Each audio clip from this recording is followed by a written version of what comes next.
Now I'm going to log into the server that will be hosting central administration, and I've already installed Maestro on here and I copied over the XML file from Composer and opened it in Maestro. So a quick tour of Maestro. We've got Analyze button here that runs the same validation tool that we saw in Composer. This could allow your IT team to verify that the configuration is accurate and usable. We've got a Create Farm button and a Connect to Farm button. The difference here is the first time you run Maestro on the first server in the farm, you'll use the Create Farm button, and it will do all the heavy lifting. And then for additional servers, you'll just select Connect to Farm, and that machine will join the farm. Now this server already has SharePoint installed, but when it came to the step in the installation of SharePoint that it asked me if I wanted to run the products and technologies configuration wizard, I just canceled out of that wizard. So this dialog is telling me that I can't browse the central administration site because the farm hasn't been configured, and asking me if I want to launch the configuration wizard now. I'm going to say no because I'm going to use Maestro to build the farm instead. So one of the first things we want to do is create the accounts that we specified in Composer. So we'll take a look at Active Directory. This is the OU that we targeted, and we'll see that the only account in here right now is the SQL Server service account. So back in Maestro, I'll click the Create Accounts button.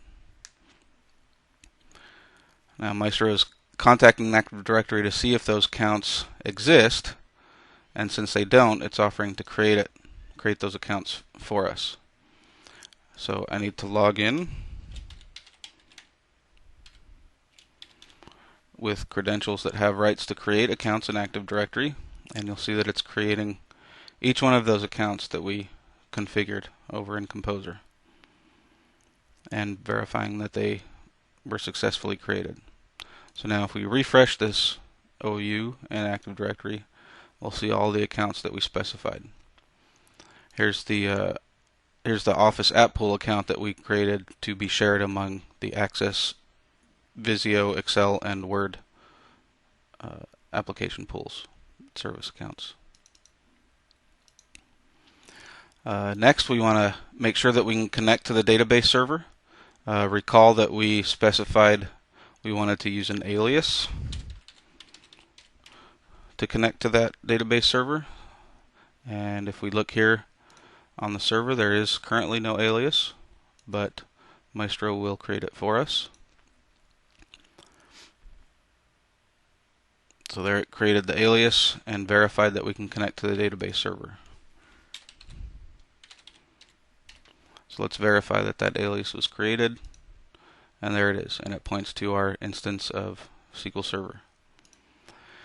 The last thing we want to do is make it so that we can successfully browse to either the portal or the MySites web application from the server itself. There's an update to Windows that by default blocks connecting to locally hosted websites using any name other than localhost.